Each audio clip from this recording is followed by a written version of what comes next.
Morning. Morning.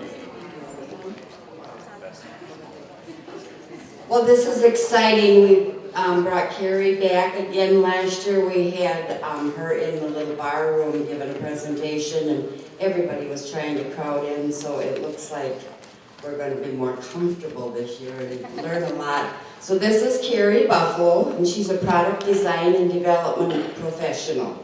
Carrie Buffalo is a product design and development professional with over 20 years experience creating fashion lines for men, women, and children while working in New York, Paris, Milan, and Minnesota. She currently works as a product development consultant and educator, helping hundreds of entrepreneurs bring their product ideas to life. She has helped to create products ranging from functional athletic wear to technology integrated medical garments, and has even created her own line of rock and roll inspired protective salon wear. In addition, Carrie is a freelance health and continued beauty consultant who is passionate about helping others live with a sense of adventure and creativity while pursuing a healthy, balanced, and joyful life. She is always in search of a good glass of wine. We all are. Carrie lives with her husband Wally and 2 sons in St. Paul, Minnesota. And if you want Carrie's email to contact her, it's carriebuffalo@gmail.com. Thank you. All right, thank you everybody. I'm just gonna start out by prefacing that I don't do many public speaking events, so please bear with me. Last year, my hour speech here jumped into a whole day this year, so this is my first time doing a full day, so I just wanna kinda warn you that we might have a few bumps in the road, so bear with me on that, but I hope we'll have some fun. I think I have some good ideas and good information for you guys as far as the basics of just setting up the store, doing some great interesting displays. We can take questions too, like if you have something or want to stop me and ask me a question, please feel free to do that. I'm gonna kind of work at a casual pace and take a few breaks during the day so we can kind of maybe work on some specific questions you guys have too. I'd be happy to answer specific things for your store. Also, I am going to be in the convention center the next couple days, so if you want to stop by and just chat a little bit more in person, one-on-one, we can definitely do that as well. I do want to mention that I have a little clipboard up here, so if you want to drop your email on that clipboard at any time during the day, please do that, because I do have some more information via email that I would love to send out to you just on you know, more information than I'm going to present today that might be helpful to you. So I just want to have a way to contact you if you're interested. So please just write your email there. Okay. So today I'm just going to walk through the booklet that you guys have, and that's also on my presentation. Let's see. Here we go. Okay. So we're calling today's store merchandising and design the art of presentation, using visually appealing strategies to boost sales. So that's what visual merchandising really is. It's a way to present your merchandise that will actually help increase the sales in your store.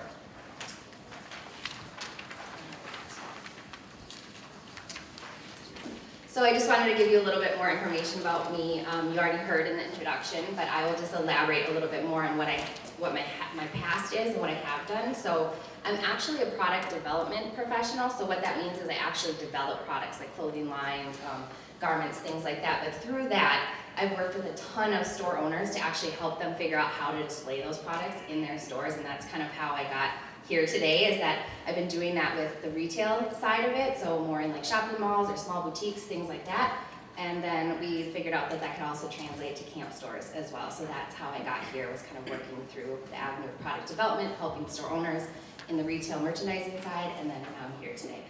I am married. That's my husband, Wally. You'll see him walking around this weekend, and my 2 kids, Leo and Otis. So that's just a little bit about me. Next, I want to talk just about the basics of visual merchandising and what that means. So we're calling it an art form because we want to capture the attention of the customers. It's also the art of persuasion. So what we're trying to do is not only capture their attention in a beautiful way, but persuade them into buying things that, add-on sales. So if someone comes into your store for a Coke, maybe they're gonna buy a koozie to go with it because it's right there and it looks really cute and has a funny saying on it. So we're persuading them into doing a little bit more than they would normally do just by visually presenting it in a nice way. So using visually appealing strategies with the aim to boost profits. So that's really what we're trying to focus on today.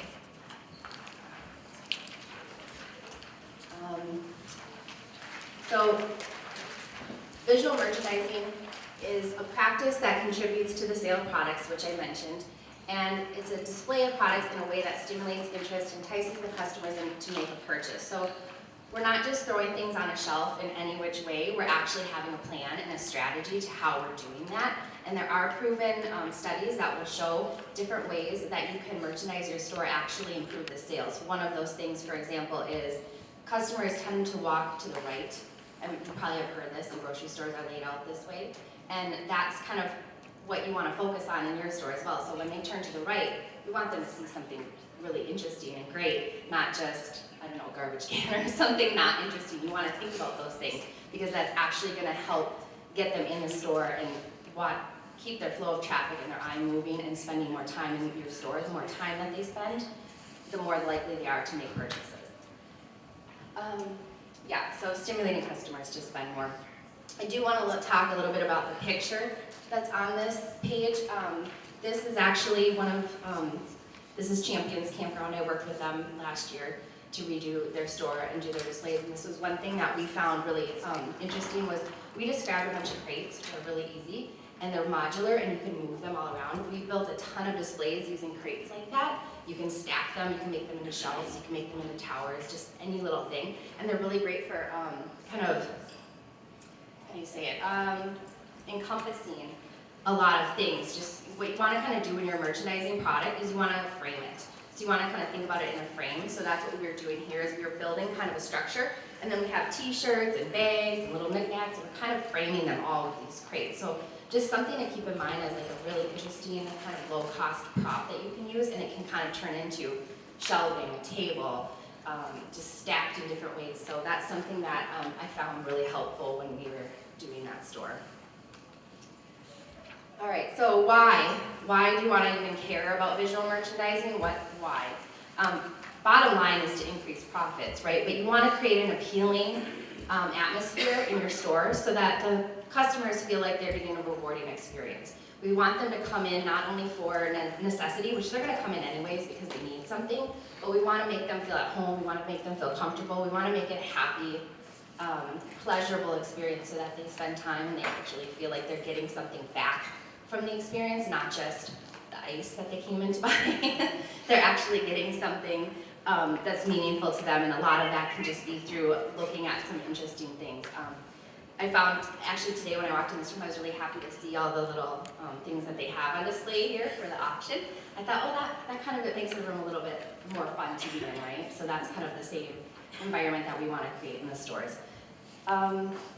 Customers are more likely to pick up product from the shelves when the store looks visually appealing. So that's just a study that they found. If they come into the store and it's actually something that's interesting to them, they're going to pick it up and they're going to want to ask you questions about it. They're more likely to buy it. So we want to make sure that what we're doing in the store is visually appealing so that it draws their interest and they're more likely to pick it up, interact with it, ask you questions, and then bottom line, probably purchase something. All right. I love this quote. I talked about it last year, but I think it's really important to remember that a display is the cheapest employee on the planet. So it's basically a free employee. It can sell the merchandise for you if you do it right.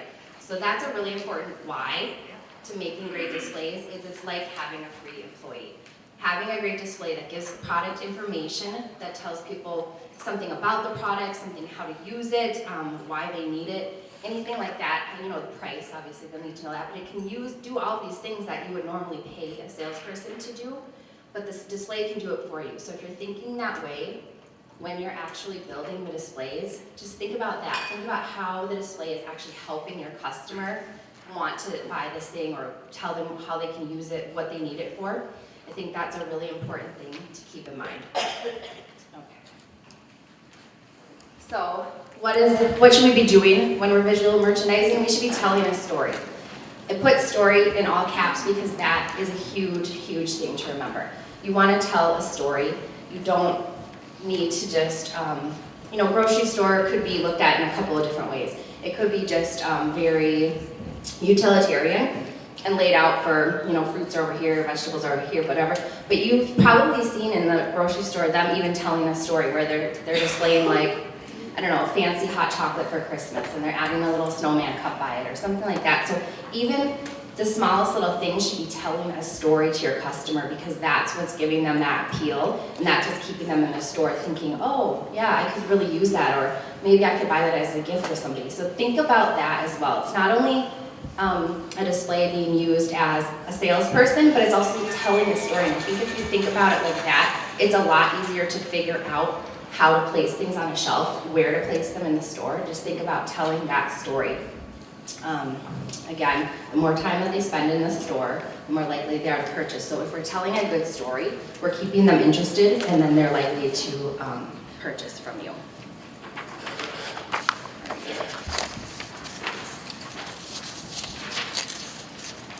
This is kind of a funny picture that I found, and I think it's true. Everything you need to know about visual merchandising is represented in this one picture. It's a very kind of silly, simple picture, but it does follow all the guidelines and the rules that you should be thinking about. It tells a story, right? It tells a story of fruit, colorful fruit, but it also could say vacation or tropics. I mean, it has a theme to it that you can definitely feel when you're looking at it. Each product is clean and distinguishable. So they're all very neatly aligned. They're in triangular shapes, which is a great shape to always be thinking about when you're making displays because that interests the eye.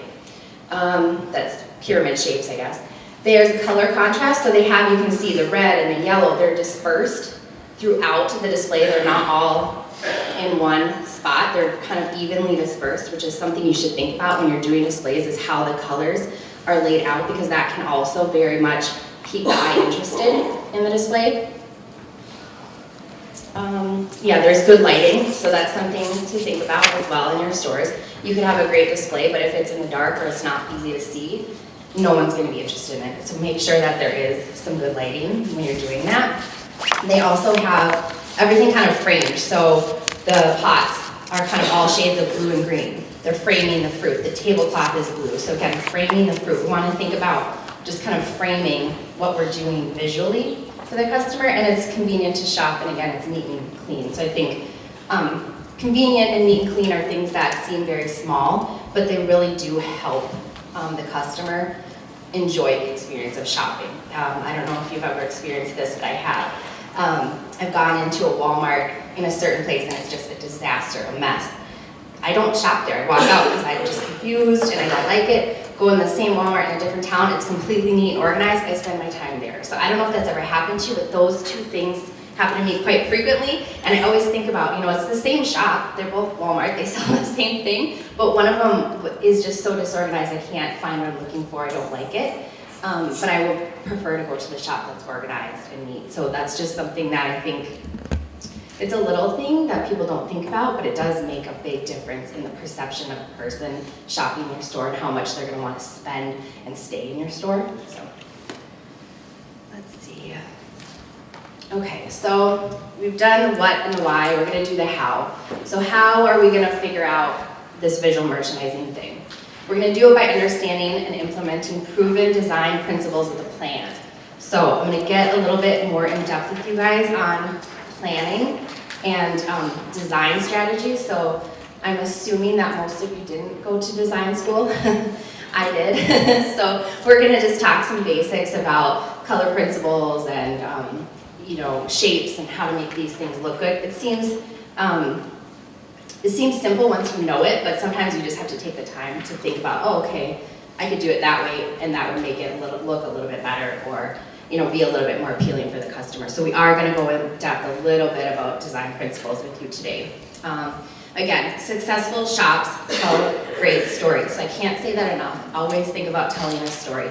I looked today, again, at this room. I think it was a great example to be in this room today because all these little raffle items are telling stories, and I think that's great, and I was really surprised to see that. You know, you've got your Northwood story, you've got your Halloween story, you know, you've got your little camping story, you've got all these little stories. So just be thinking about that in your store as well. I know that sometimes we can't always tell a story with every single thing that we're merchandising, but we can pull out different sections of our store and tell a story. And I think that's something that we're gonna work through today and wanna think about is where can you spend that time telling a little bit of a story or enticing the customer a little bit more. So for example, when they're walking in the store and they turn to the right, is there some space there that you can designate to tell a story? Maybe it's the newest, hottest merchandise that you've got. Maybe it's something fun for the kids that, you know, relates to an activity you're doing. But think about how and where you're gonna tell that story. It may not be on every shelf all the time, but it should be in separate sections throughout the store. I like to usually try to think about, you know, probably 3 to 5 areas maybe that you could designate to tell a story. And most of those should be something when you're first walking in the door. You can tell a little something at the cash wrap, and then maybe 2 or 3 other spots. I don't know how big everybody's stores are, so I know that there's limited space, but there are ways that we can do that in little areas throughout the store. Okay, so here we go. We're gonna talk today about elements of store design. The 4 things that I want to really focus on are the store layout, signage, so many signs, feature areas. So feature areas are those areas where we're really gonna hit hard on telling a story. That's what a feature area is. And then ambiance. So ambiance meaning lighting, sound, are there scents? What kind of things are going on in your store to actually make people feel comfortable and welcome in your store? That's the ambiance of your store. Okay, so excuse me, I'm losing my train of thought here. Okay, so the layout of the store design does have a substantial effect on which products customers buy and how long they stay in the store and how much they spend.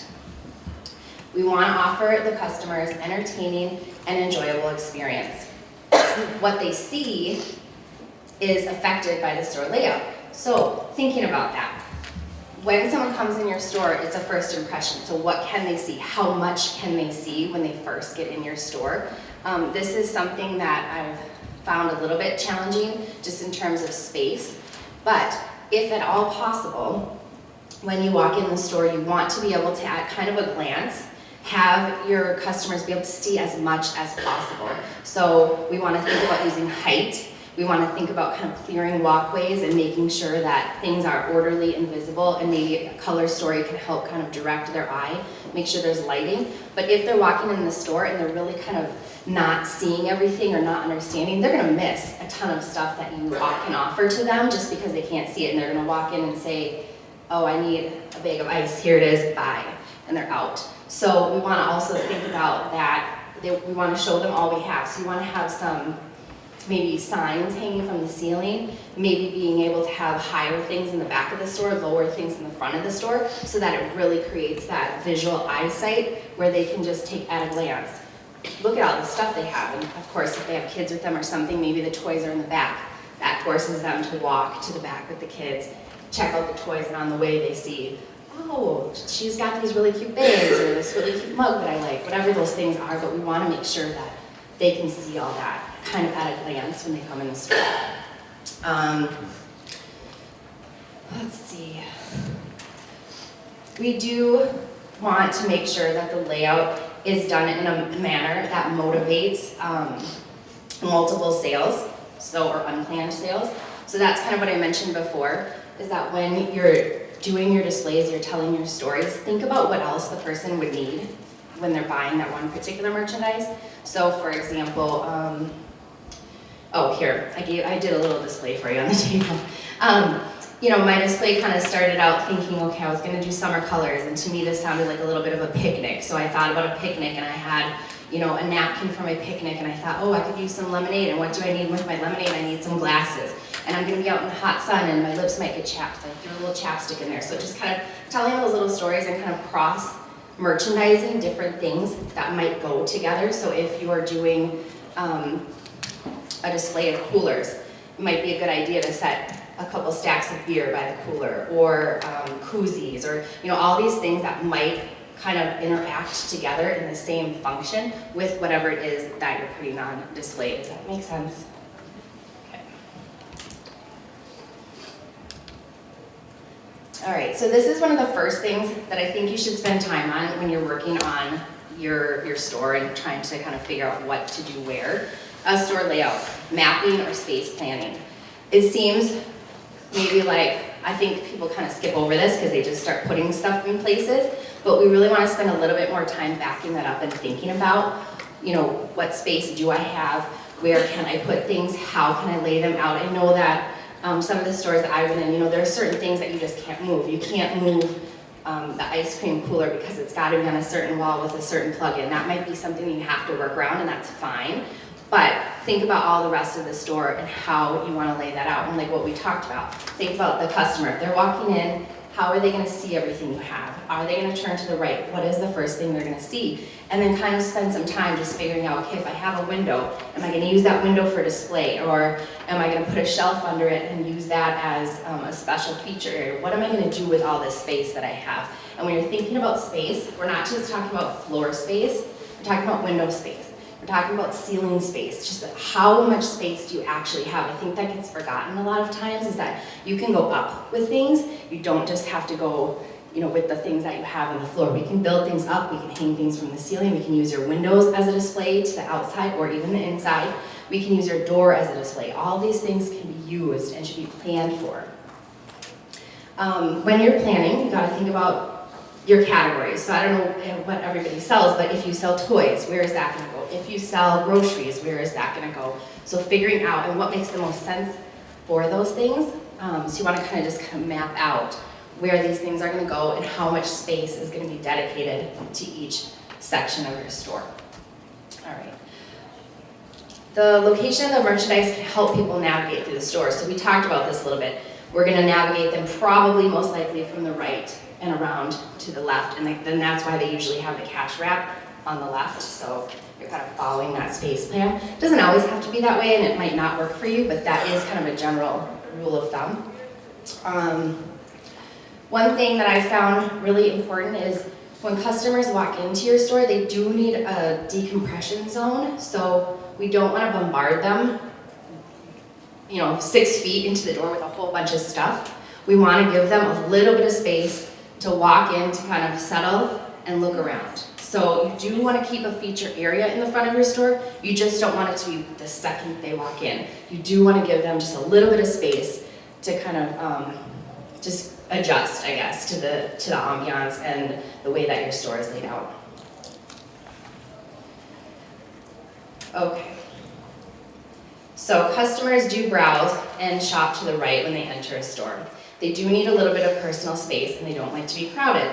So I know that can be tough because we have limited space to work with, but I think the key to that is just being really organized and efficient with your space, and also making sure that there are clear aisles visible or clear walkways that they can get around and follow, so that you have kind of directed or guided them in the way that you want them to shop. Does that make sense?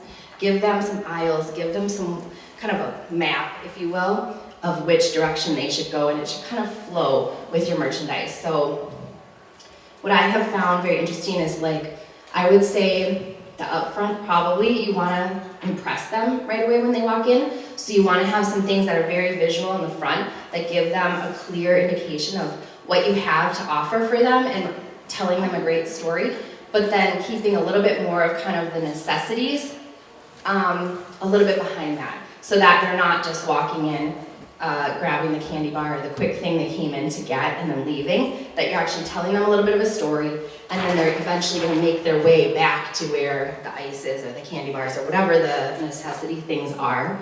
They have to actually kind of get behind what you're trying to tell them to actually get at those things, because that will create the time that you need to keep them in the store, to keep them interested, and then tell them more stories.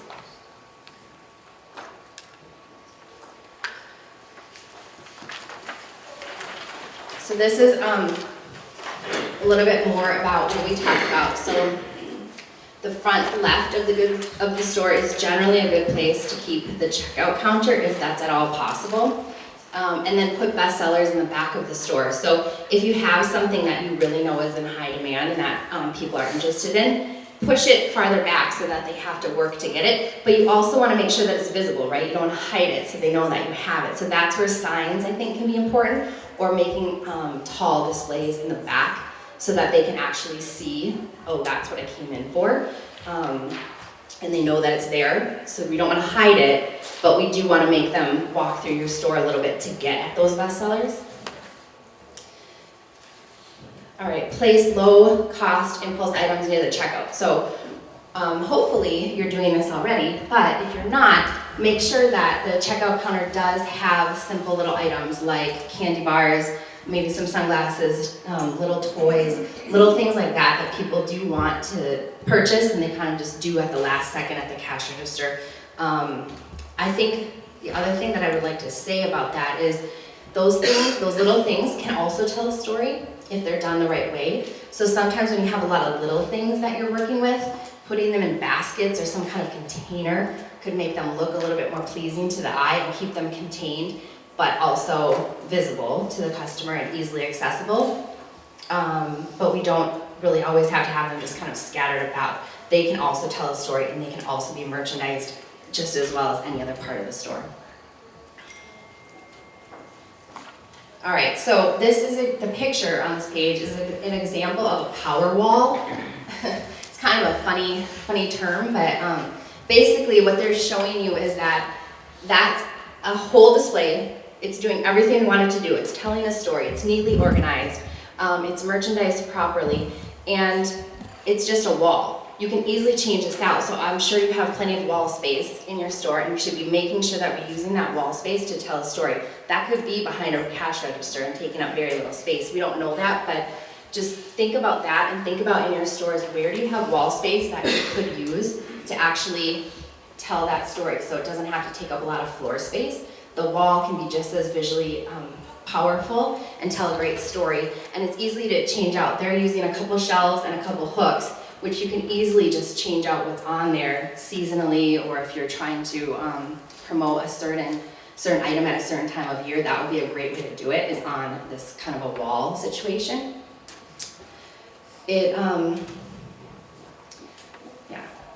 All right, plan a couple speed bumps. So when you're thinking about the store layout and how the path of the customer is going to be, planning a couple speed bumps, we call them, is a great way to also grab their attention and keep them in the store longer. So a speed bump is just a little display that they have to kind of walk around to get to the next thing. So I'm trying to think of a good example of where you've seen this, but I just actually saw it in the grocery store yesterday. Walking through the aisle, Target is a good one, they do this a lot. Walking through the aisle in Target, and all of a sudden there's a whole little thing of Easter Peeps that I had to walk around to get to the socks. It was kind of strange, but they were doing that throughout the store so that I was reminded that Easter was coming. Every single aisle I went to, I found, oh, there's another little Easter thing. Oh, there's an Easter hat. You know, there was little speed bumps. So think about that. Think about little things that you can put, not necessarily blocking the walkway, but just in the right position that someone has to kind of move around it, and then they're reminded like, oh, yeah, that's there. So something to think about. It's really interesting when you start to think about these things. In the next couple of days, walk around stores by you and see where you'll find these. You'll all of a sudden start to say, oh, there's speed bumps. Oh, there's a power wall. Oh, that's what they're doing there. You'll start to really figure out how they're analyzing their stores. Okay. There's a couple different ways that most retailers map out their stores. I'm going to focus on the 3 basic types with you guys. So they are grid, loop, and free flow. And on the next slide, I believe I have an example showing you each one of those. Size and shape of your sales floor will obviously determine what types of products and what type of layout is best for you. So you can kind of think about, you know, the actual square footage or the layout shape of your store, and then figure out, does a grid work best for me? Does loop work best for me? What kind of floor map would I like to use? I think you'll probably end up using a combination of these things, most of the time that seems to work the best for most of the stores that I've worked with anyways. All right, we talked about the decompress zone, so give them a few feet inside the door to let the customer transition. I think that's really important to remember, is that we just want a little bit of space to come in and to look around and to relax into the store so that they don't feel like they just need to turn around and walk out. The space right behind the decompress zone, so as soon as you walk in and you've given them that space, the very next thing they see is your most valuable retail space. So that is where you really want to focus on setting that first mood, telling that first story, and really impressing them with the product. So we do give them that little space, but then we say, bam, here's what we're trying to show you. Here's what we're gonna really impress with you. All right, here's the 3 basic store plans. All right, so the grid is on the left. You can see how that's very symmetrical, neat and clean lines, laid out just like a grid. This is really used in grocery stores, convenience stores, things like that. This has a lot of shelf space that is stocked like a grocery store, so very aligned, very simple display. You see this in hardware stores as well, homeware stores. I imagine that part of your store might always be kind of a grid, but then we might want to think about adding in a loop or a free flow floor plan. The loop is to maximize wall space. So this is going to lead the customer along that path. So this is a little bit more about what I've been kind of saying, is they want to walk to the right and then loop around. This is really an important floor plan for most stores. I think that I see this a lot in specialty stores, and it does work really well with a grid, so you could have a partial grid and a partial loop. And I don't think that we have to get super hung up on exactly how my store it fits in one of these categories. Just knowing that they exist and knowing that there are certain floor plans that work better for certain products is kind of what the bigger picture point that we want to think about, is that housewares or groceries or things like that tend to work better in a grid format, and then more of our specialty items might work better in a loop. So just think about that. Okay, free flow. Free flow, I think, is pretty hard to do when you're just starting out, because it takes kind of takes a little more finesse to figure out. But there are certain areas in your store where just a little bit of free flow space might be really important. It might be that area where you're doing a feature and you don't know exactly how to lay it out on a shelf, or it doesn't fit on a shelf. It needs to be something that does have its own free flow area. So I assume that there might be certain areas in your store that just become free flow on their own just naturally because of the product that you're displaying. We see the free flow format a lot in specialty stores, boutiques, things like that. So most fashion stores would be laid out in more of a free flow type space. Yeah, I just want you to kind of pay attention to the examples. And now these aren't like hard and set examples, so your store might not be laid out these ways. It just means that we want to think about laying out certain merchandise in a grid, certain in a loop, and then probably other things in a free flow. So you probably just want to mix and match some of these elements into your store. All right, so what I think is really important is putting your floor plan on paper. Spending that 5-10 minutes even just kind of thinking about those things. Okay, here's where I want to put this. Here's where I want to put that. I want to have these things in kind of a grid shelf. I want to have my feature area over here in a free flow kind of display area. Just thinking about those things is really important before you start. Things always change, I find, when you put it on paper and then you start to actually go into your store and move things around. Things probably will change, and that's okay. But generally, I would say 70 to 80% of what you put on paper ends up being the way it works and is applied to your store. So it's really important to have that kind of idea, that starting point of how to do it. And what I find also is when you're mapping it out, you'll start to think a little bit differently about your space in terms of maybe capitalizing on missed space, because you realize, oh, I can move this here and I can use this space a little bit better if I did this. So just taking that time to actually think about that is really a first important step. It gives you a clearer picture of what you're trying to do, and then thinking about what we just talked about, thinking about the flow of the customer, thinking about how they can visually see everything that you offer in your store. How is that going to happen? Just making that deliberate choice to map that out, I think, is really, really important to do. And then remember, most small retailers find that a mix of floor plans works best for them. So don't get too stuck on which one floor plan I have to use. You'll probably end up using a mix. All right, so I'm going to give us just a couple minute break, and I have a blank page in here called Map It that I did want you guys to start to write some notes on. Maybe take a few minutes to draw out your store plan. If you have questions, we can definitely look at what issues you have or what questions you have about doing a floor plan. So we're gonna get a little interactive. I'm gonna give us maybe 15 minutes just to kind of think about that, and then we'll pick it up after that with our next topic. And you showed me pictures. Thank you so much. That was really really exciting to see, and some of you are doing great jobs already. I think there's some little tweaks you can make. I hope that giving you a little bit of time to think about your store layout and map it is helpful. I would continue to think about that. I know that as soon as you leave here, you're going to be super busy and not really have the time to do it. So maybe continue today or the next couple of days thinking about the store plan and the layout. Really thinking, we found a couple of things for people where they realized, oh, you know, I have some things in the wrong position, or I can make better use of my space. So just be thinking about that, and please ask me questions if I didn't come around and talk to you. I'm very, very happy to see what your thoughts are and maybe give you a little bit of advice or just kind of bounce ideas off each other. So please make sure to come see me, or I'll try to walk around and get some more info from you guys.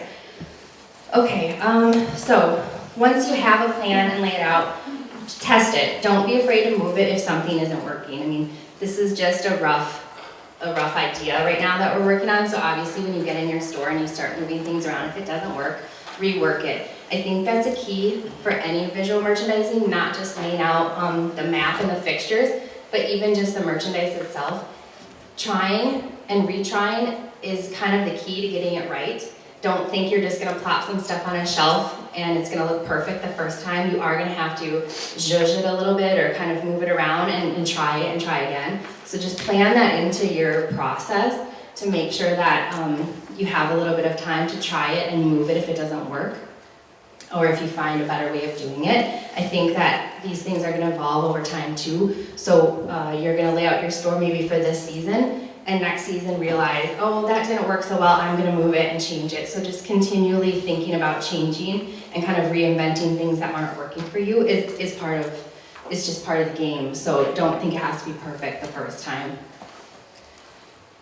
All right, so when you have your map kind of figured out, one of the things that I really want you to do is highlight or circle or make a little star by the areas that you think you want to be your feature areas. So keeping in mind something that is right after the people walk into your store, give them a few feet to decompress, then figure out where the best place is for that first feature area that you're gonna kind of use as your highlight zone.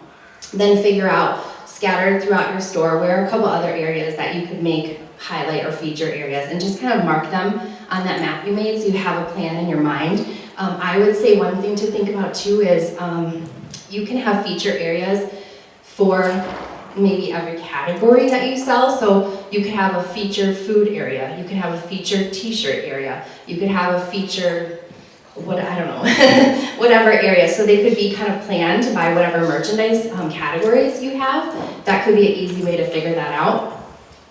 Okay, and don't forget the power walls. So don't forget that walls and windows and doors are a really easy way to make displays and make some impact in your store.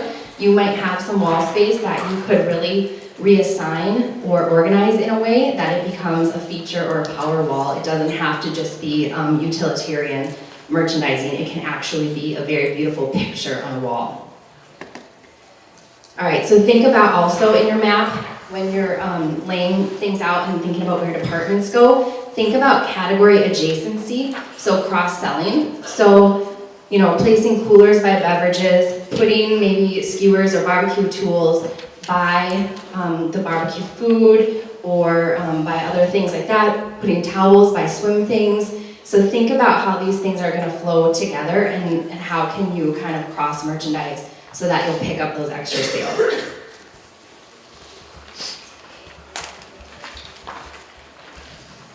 Okay, so these are kind of the guidelines for, I kind of want to walk you through like a timeline of how I would go about starting to merchandise a store or starting the season again to kind of create my new layout for my store. The first thing I would do is prepare and plan. So that's kind of what we're doing today, but it's going to go a little bit further. Making time to organize your floor plan and plan for seasonal changes and themes.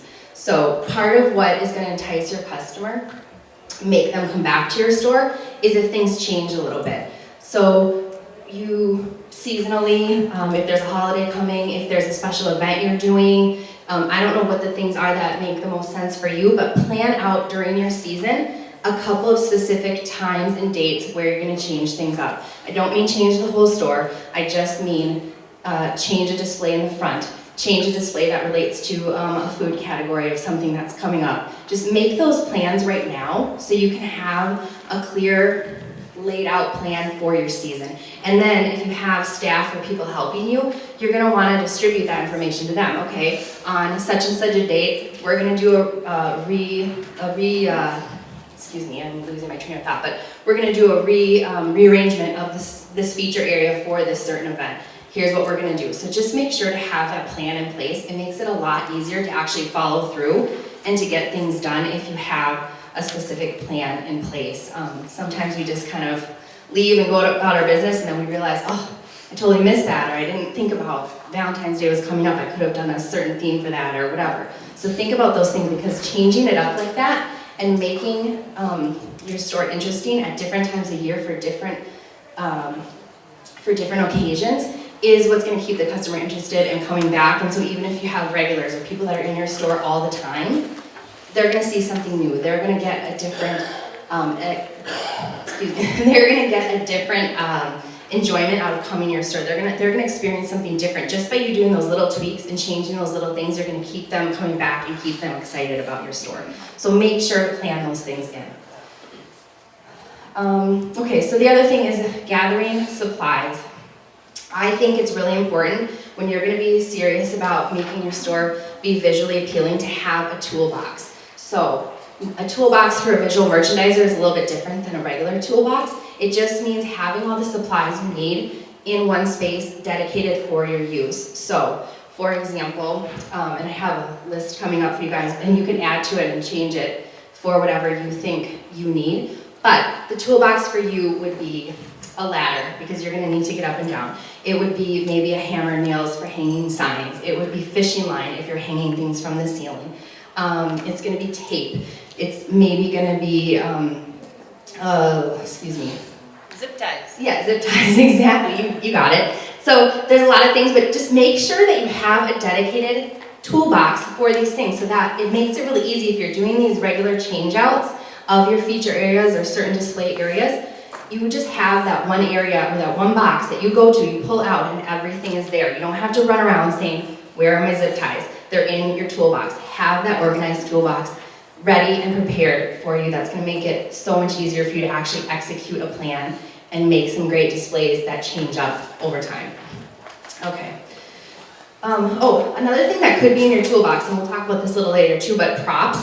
So things that you don't necessarily sell in your store, but that add the ambiance, or they just add that extra little, I don't know, je ne sais quoi, to your display. You want to have those in your toolbox. So something I like to use as props, I did a little faux display for you guys here, little like greenery. I think you should always have some greenery in your displays. It just gives the customer's eye a break and adds some interest to them. I have fake lemons here, so just little things like that that you might change up here and there. Put those in your toolbox and have those always ready to go so that you can easily just grab them and use them in different displays. You don't have to have them out all the time, but they are something that you want to use and interchange frequently. Okay, so execute. So now you have your plan, you have your map, you're gonna have your toolbox ready.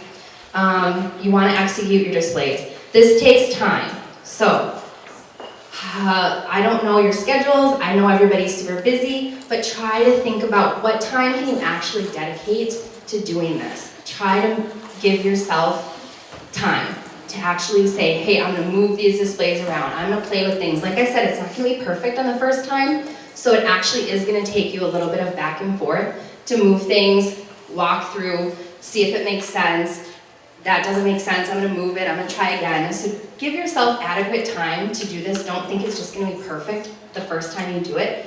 One important thing I think to think about too, and this might not be possible if your store has been around for a while and you still have a lot of stuff in it, but if at all possible, when you're moving things, fixtures, I mean, like shelves or bigger things like that, move them into their spot without merchandise on them, just to see if it flows, because you don't want to have to kind of move the little merchandise as well. You want to like move the bigger things first into place and figure out if that makes sense, and then you can go ahead and put the merchandise back on the shelf. So if that's possible, that's the best way to do it. I know that may not be possible, but just think about the fact that you might move something, it might not work, and you might have to remove it, so don't waste your time with all the little stuff like the t-shirts on the shelf or whatever. Just get rid of those for the minute, move your big stuff, and then you can put your little stuff back when you're done. Okay, change and maintain. Okay, so we've gone through planning, got our supplies, we've created a schedule, we've actually executed some displays. Now we're gonna change and maintain them. So this is what I was talking about by bringing people back. Plan in those changes. Make sure there's time in your schedule to actually change things up over time and keep the customers interested in coming back. Maintenance is something that's day-to-day, I think. You probably have at the beginning of a season or a certain time of year that you really focus on setting up your store. That's not the only time that you need to focus on that. It should be every day, it should be every week, depending on what's going on. Maintenance is super important, and what I mean by maintenance is refolding the t-shirts when they got messed up, making them look good again, and that should be happening probably daily if you're really busy. You know, if you have a feature area that needs to be changed out, there's maintenance on that as well. When things get unstocked, restock them. So maintenance is a really important thing and something that I'm sure you have to work with other people in your staff to make sure they're doing, but that's really a key point of keeping your store looking good and making sure that people want to stay there. Is dedicating that time to actually maintain and keep up the look that you've started with, so that you didn't start with something that looks fantastic, people came in and touched it and messed it, and it never got put back in the way that you intended it. So make sure that that's an ongoing thing in your store and with your staff to keep things looking good. All right, declutter. Keep things tidy and enticing. So housekeeping every day is another part of maintenance. So hopefully this is happening, but sometimes it slips. You know, dusting things, making sure things are straight and even, making sure that labels are face forward. All these little things are going to keep everything looking good in your store, and you want to make sure that, if at all possible, we talked about this with some ladies at the table over here, but decluttering. Sometimes we have we want to show everybody everything that we have because we just think, oh, we have so much great stuff, we want to get it out there and want to show them, but that can almost be a detriment to our sales. So if you're showing someone that you have 8,000 Beanie Babies, they might not buy any because they feel like at any time they can come in and get one. If you at all can kind of make it look a little more exclusive and make things look like they are limited quantities and limited supplies, they are much more apt to buy something right away on the spot because they don't think it's going to be there tomorrow or next week or, you know, in the future. They think it's going to be gone right away. So decluttering and trying to kind of show things in a more limited, exclusive manner is very important and something that I think is challenging, but it's important to work on. So something to think about with that. Okay, so soon we're gonna get you to think like a designer. We are gonna teach you about lines and directions and shapes and colors and all these things that designers think about when creating enticing spaces. So that's something that when you're looking and when you're planning and when you're doing a shelf or you're making a feature area, tell yourself, okay, I'm gonna think like a designer. How would a designer do this? And just put yourself a little bit in the mindset of, okay, I gotta think about how the lines are lining up. I have to think about what colors look good next to each other. All of those things make a huge difference, and once you just have a little bit of knowledge, you'll be able to execute them pretty easily and without a lot of thought. Just kind of put that designer hat on when you're making a display. We've talked about this a lot, and I can't emphasize enough, telling a story is the most important thing you want to think about when you're doing a display. And the story can be a lot of different things. It can be a themed type thing. It could be a holiday theme, but it doesn't have to be. It could just be a color story. The story you're telling could just be, I'm focusing on red, black, and white. That's my color story, and I want to make an impact with that color story. So those are things that are really important and can happen all over your store, but think about what kind of story you're telling in your displays.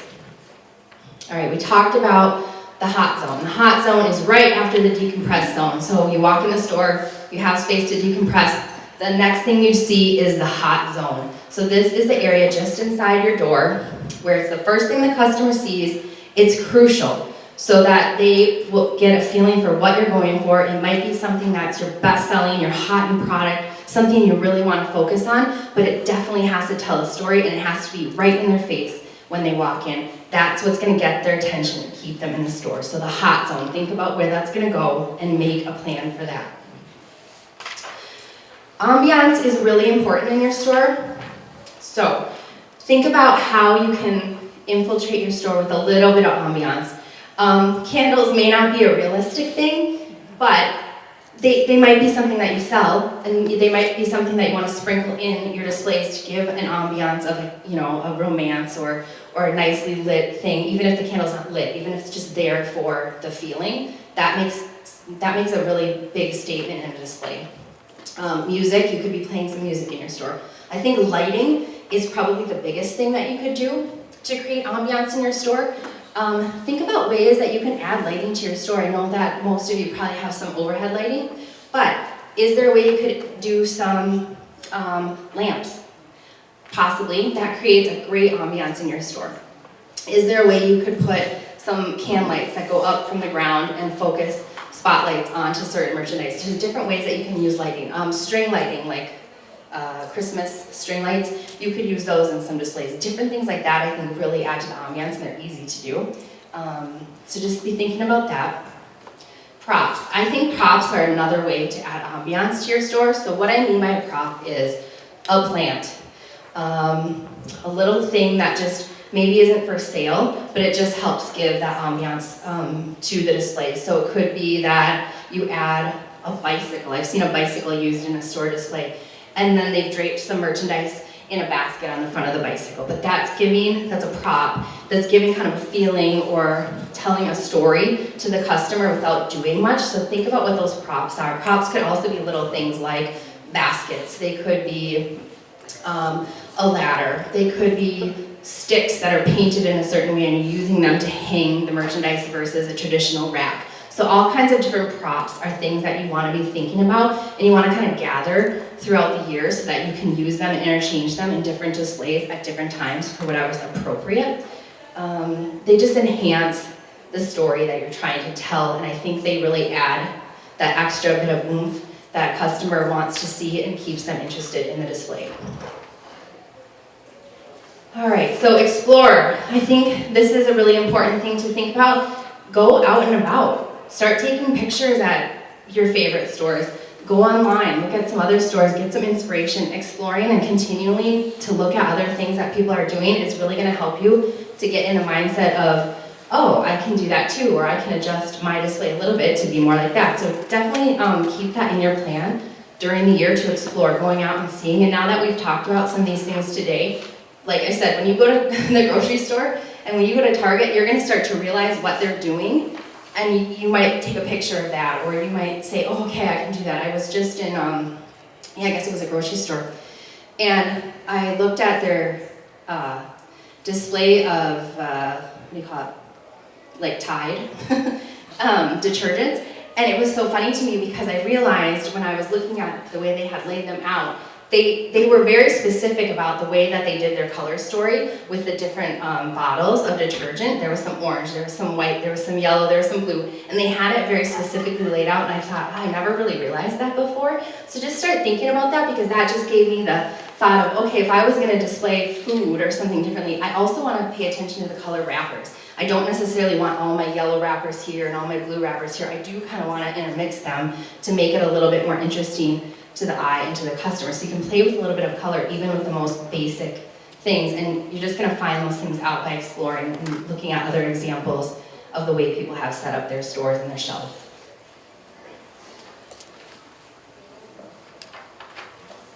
Okay, so toolbox supply list. I just gave you a little cheat sheet, a little starter of what things I would think about putting in my toolbox. I assume there would be more things that you would need or might be more specific to your store. But these are some things that I would suggest you put in your toolbox. So keeping a store map in your toolbox, the one you just made or a new one.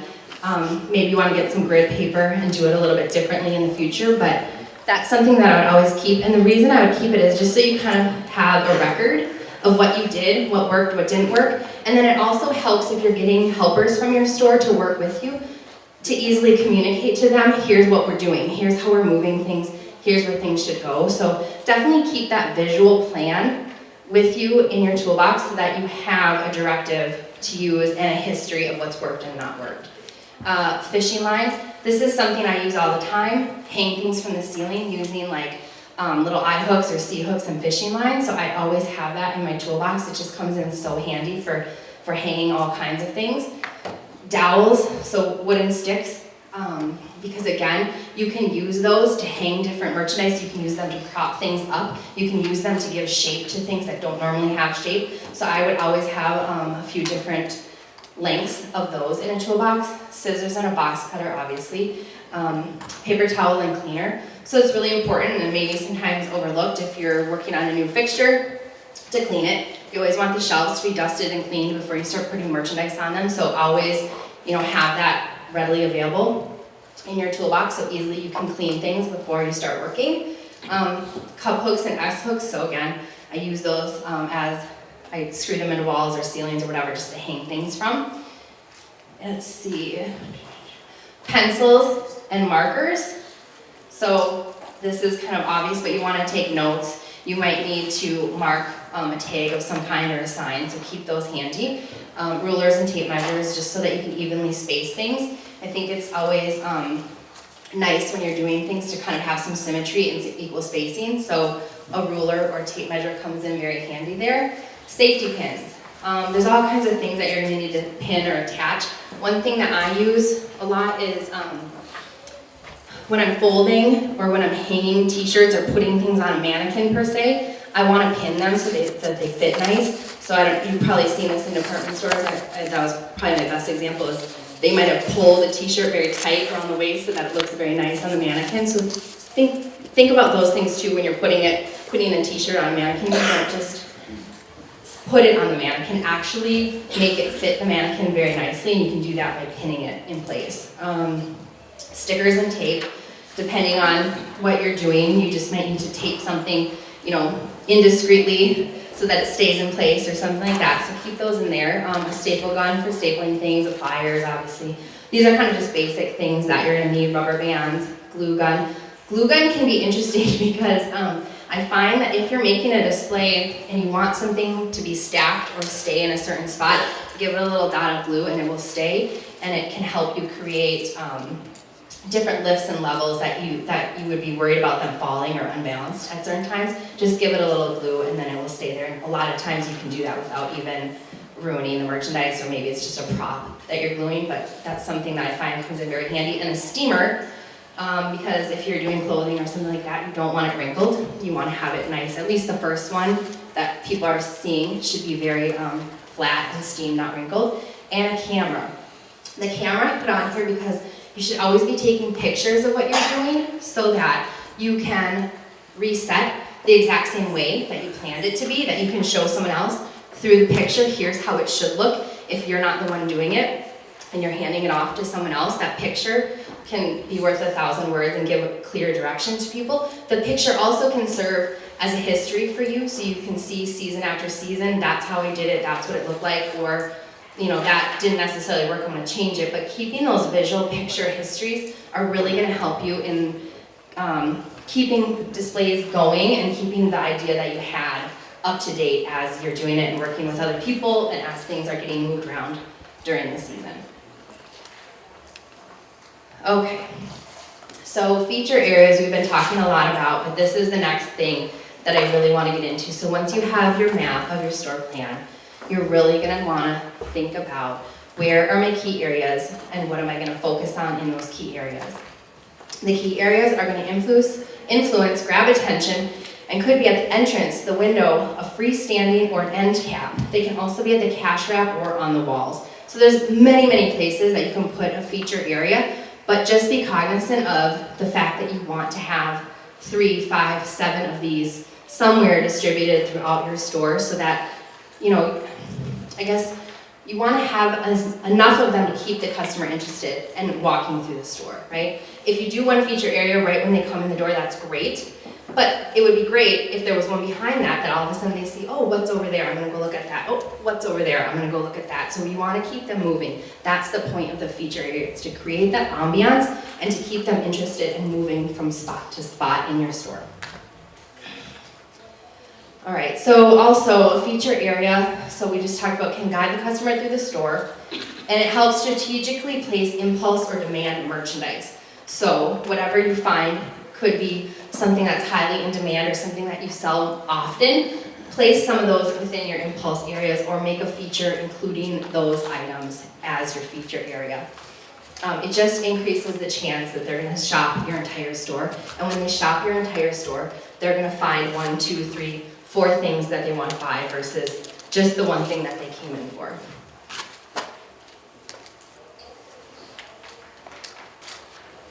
Here's some examples of some feature areas. I just want to spend a little time kind of talking through them, kind of guiding you through my thoughts and why I picked them.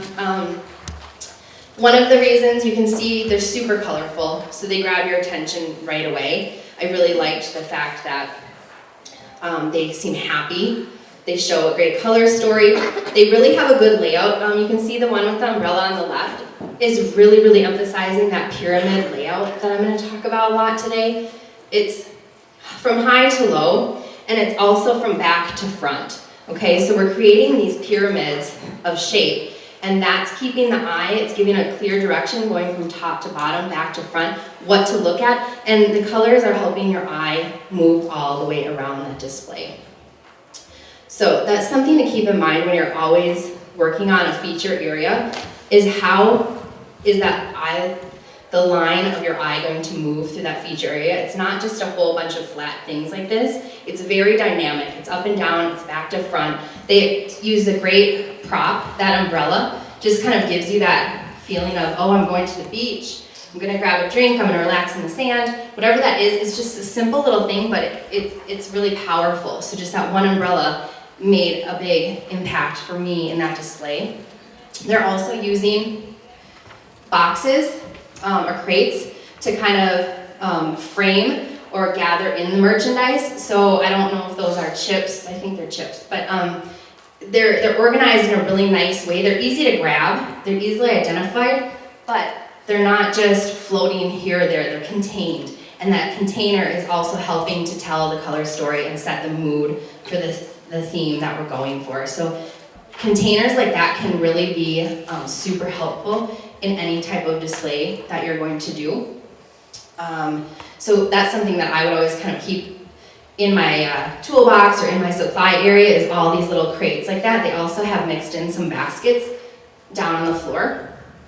And those again have more chips on them, but that basket, they're really deep. So think about how many bags of chips they probably have in there. And if you don't have a whole bunch in there, you can always fill it with styrofoam or something kind of meaningless just to get the things to the top, to show out the top. But I think it's very important that they've made a whole lot of use of all of their space by going from top to bottom and using those crates. And it also could be a walk around feature so that you could walk to the back and there's more stuff on the back. I really just think they've done a great job of organizing, telling a story, and displaying a ton of merchandise. I will tell you one thing is to be a little bit careful about putting things on the floor. Customers don't tend to like to buy things off of the floor. So I think I like what they've done here, and I like that they've used those baskets and they've put some bottles on the floor, but more often than not, that's not going to be a good place to put things. You might just want to have, the baskets do a great job because it's on the floor, but it's lifting the chips up kind of to hand or waist level. So think about that when you're doing your merchandising. Some things might obviously need to be on the floor, but for the most part, customers aren't going to want to bend down and get things off of the floor. Let's see. Okay, so the middle picture in the middle, this is kind of interesting too because it's kind of a similar thing where they've told a color story, but then they've thrown a wheelbarrow in the middle as their little prop or the little display area. Those can be really great feature area props, wheelbarrows. You can hang stuff, you can fill them, you can put things on a basket below them. They're just really kind of interesting shapes and colors to put into a display. So I liked how they did that. And then the sides, they're just using giant cans that they've painted. So I think another thing is you can find a lot of great props and just paint them and add a little color to them, and that's all you need to do. There's not a lot of effort in that. It's just finding some great shapes, different heights, and different textures and painting them, and that can tell a great story and be very effective in your merchandising. That is more of like a free flow display in the middle, so that would be kind of somewhere that people would have to walk around to get to, so you could really focus on seasonal or very impactful things that are happening at the moment, and it's easily changed out. So that is a good idea for a feature display. And then the one on the right side is an example of the power wall. It's jewelry, so they've stacked a ton of jewelry, and just with easy little hooks, stacked and stacked and stacked, and it's telling a great story. It doesn't look cluttered, it's nice and organized. They have a little shelf, and then they have some nice signage above it. So we're gonna talk about signage later, but having signs that actually add to your display is super important. They tell a story, they give information, they can tell people how to use it. There's so many reasons why you need to have great signs in your displays, and that's a really great way that they've incorporated that. I also like how on that display, they have kind of to the right of the sign, they've made like a mini feature area where they've shown the necklaces on the chest model, so that you don't just have them hanging on the hooks. You also have one or two that you've highlighted kind of in that area, and it takes up very little space, but it's very impactful visually, and people are going to be very interested in looking at those necklaces, and something you can easily change out to feature a different necklace each week or each month or whatever. So thinking about that, and then I think the white, in my mind anyways, the white kind of three-tiered thing that's on the shelf there, that's probably a jewelry holder or jewelry organizer, so they're using that cross-selling technique that we're talking about. They're not only putting the jewelry there, but they're also showing you, oh, here's a rack that you can use to store it at home, or if you had a jewelry box or a ring holder or something like that, you definitely want to put that right next to the jewelry so that it kind of plans out that extra purchase for you. So we're going to do another little maybe 15-20 minutes where we're going to plan some feature areas. So take that map that you've used, highlight your areas that you want to use for features, and then maybe think about also what kind of merchandise would I put in that feature area, what makes sense, and when would be appropriate to change it, and what would I change it to. So is it seasonally, is it, I don't know, for a certain event, whatever you're doing. So I'm just going to give you about 15-20 minutes. I'll walk around and kind of talk to you. Yeah, do you have a question? Yeah, actually, I was wondering, like, how do you know when you have too much stuff on your floor or on your table? Good question. Probably most of the time you do have too much stuff. Just from experience, what I've seen is you want to, first of all, on the floor or you want to make a clear pathway. So make sure that you have a wide enough pathway for people to walk and feel comfortable without tripping or bumping into stuff, so that's one thing. I think most of you probably struggle with the fact of having too much stuff out and not enough space to store it, but it really is something that you want to work towards figuring out how you can not hide, but incorporate or put a little bit away your merchandise so that you're not showing all of it at once. It tends to, like I said, it tends to look to the customer like it's confusing, and they don't know what to buy because there's so much to choose from, and they also think that you're always gonna have it, so they just aren't really that motivated to buy it. So I think I'd like to build in, I'll go back here. Here, like displays like this, like imagine those little tanks that they have in the middle, those cans. If you could find fixtures that you could use like that, that could be filled with stuff. We don't know what's in there. You know, that could be a whole bunch of merchandise just in there as storage, but they're also using it as a display. So I would always be thinking of multi-purpose things of how I can hide some of my merchandise while still keeping it accessible. Does that answer your question? Yeah, I mean, you know, I've seen like where people will put like 3 necklaces out, that's it. Yeah. Or they'll put like 50, you know. Yeah. I mean, it's just, I guess it's just a different look, like separating a little bit more boutique Yeah. to like Yeah. a store, but. That's exactly what it is. The less merchandise you show, the more exclusive and high-end your merchandise appears to be. Okay. So keeping that in mind, if it's at all possible, we do want to keep 3s or 5s or very small amounts of things visible.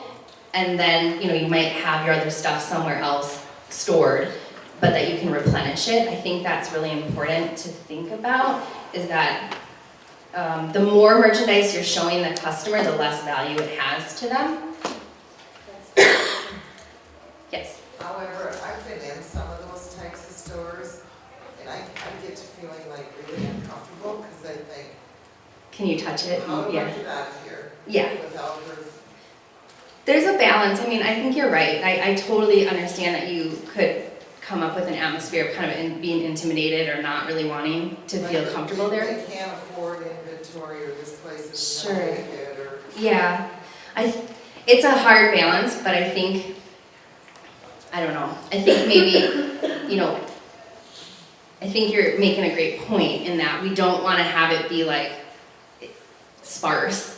Don't want it to look like they can't afford merchandise. We don't want that at all. But we also don't want the opposite where there's just too much. So I think just walking that fine line is something you're gonna have to play with and try to figure out what's right for you. But it is, both ends of the spectrum can be not great. You know, having way too little or having way too much is gonna be off-putting to your customer either way. So kind of walking that midline. The other thing, I worked on a store and I found it very interesting. They had a bazillion t-shirts, like a quadrillion t-shirts. So what we did was we made an area where we focused on the t-shirts. We made a great little t-shirt display, and then we took a lot of their inventory of those t-shirts and we actually started to intersperse them throughout the store. And that was a way to handle the amount of volume of t-shirts they had, but not have them all in one spot to look so cluttery. So we folded them and put them as a color feature in a different display, and we kind of scattered them throughout the store. So I think that's maybe another way to handle that overpowering amount of merchandise that you might have, is kind of using it in one spot, but taking a little bit of it, putting it in another spot, so that it looks a little more exclusive, and they might notice it in one spot and not the other, but it's still there, it's still visible. I have a question about that. If you have sizes, and Yes. somebody's like, well, they don't have my size, because they don't know where it is. Yeah. What would you suggest to? Yeah, so I would make sure that my main t-shirt area shows, you know, one of each size, one of each color, kind of your array, you know, so you're not out of your array. And then if you're moving them to another spot, same kind of thing applies. I would make sure to have a couple smalls, a couple mediums, a couple larges, so that you're still having a full, if they're going to one spot and not the other, they're still seeing what your array is. It gets a little bit tricky because if people buy things, you know, that's where the maintenance comes in. Someone still has to kind of go around and check, okay, do I have one of each size? Are these in the size order? And I know that gets overwhelming, but that is a very important part of the maintenance, is keeping things well inventoried and well stocked for sizes. Yeah. What about the difference of like having folded t-shirts and sweatshirts over Yes. items that are hanging? Like, is it just a balance, or Yeah. what's really preferred? What takes up less space? Yeah, either or. I mean, just depends on what space you have to work with. But I do like to make sure, if you can have some things hanging, that's a great way to show off your merchandise and it's easily visible to your customers. So hanging is great, and then having some folded is great too, but I think the folded, there's two ways to look at it, I guess. Is the hanging accessible so that they can actually get at it and see it, or is it just purely for showing what you have and then they have to actually pick out the one they're gonna purchase from the folded stack? So I think you have to think about which way they are gonna use it. So maybe a rack of hanging that they can actually grab at their height, might make sense, and then having some folded somewhere else could make sense. It kind of depends on how your store is laid out and how much merchandise you can actually have hanging. Hanging is good because I think it does take up a little less space, but folded can also be more appealing to the customer because they feel like they can grab it easier and just try it on. Kind of just depends. Hope that was helpful. I just think like, at least for me, the staff is less likely to go back afterwards and re-tidy it up. Yeah, Yeah. Where I think there's more labor involved in keeping folding it looking nice when you Yeah. have it. Like, it's great at the beginning of the day, but Yeah. a few hours in, it becomes like not something that the staff wants to like dig into. sure. So hanging, I don't know. Yeah, hanging, I think you're right. Hanging could be easier for the staff to probably deal with. Not that they don't have time, they just don't want to do it. Well, yeah, see, then you have some training things to work on, but yeah. The maintenance is really, I hate to say it seems like a silly little thing, but it's so important. Is it the McDonald's, if you have time to lean, you have time to clean. So I guess they have some time at some point in the day where they could tidy some things up, and if you make it a priority to them, to let them know that, hey, if you see this, tidy it up. At the end of the day, before you leave, these things should be put back. Just make it part of the culture that they're constantly, hopefully, resetting and redoing. And I think they have to be clear that that's your expectation as well. Making it clear that, hey, you guys, we're gonna focus on some good merchandising. We're gonna focus on making things clean and organized. just kind of making that part of your culture, but that's an important part of the game, is making sure that you're resetting every day, every night. I know things get busy, so it can't happen all the time, but whenever you have time, just spend a few minutes repurposing and refocusing on what you tried to initially lay out. It helps to put them in as part of your decision on Yeah. how to do it. Last year I did that, and I'd come back to work and I'm like, holy cow, like they would switch everything up, you know what I mean, Yeah. which was a good thing for switching. But it made them want to clean it up and be part of that because they're the ones that put that display up. That's a super good point. Yeah. I made sure they were always involved in every single display. I'm like, what do you think of this? And what do you know what I mean? So Yeah, if makes you a guys difference. didn't hear, she's saying make the staff a part of your decision making and a part of making the displays will keep them invested and keep them involved in making it look good. I think that's a huge, really important point. Thank you for bringing that up. Yeah. So yeah, that's something that we're here and we're talking about this and we're brainstorming, but that communication back to the people that you're working with is gonna be super helpful. It's gonna make all the difference if you can say, hey, this is my goal, this is what I want us to do together, let's do it. And they'll probably have some ideas for you too. They'll say, hey, this is really trending right now, let's make a display about this, or this is really great, I have an idea for this, and keeping them invested is, it's gonna be amazing if you can do that, and just be clear with the communication back and forth that you want them as part of the decision making and part of the implementation process as well. I don't have more questions. I'll shove this off for a few minutes and let you think about your feature areas, and I'll come around and just look at what you're doing or answer any questions, and we'll get back in about 15 minutes.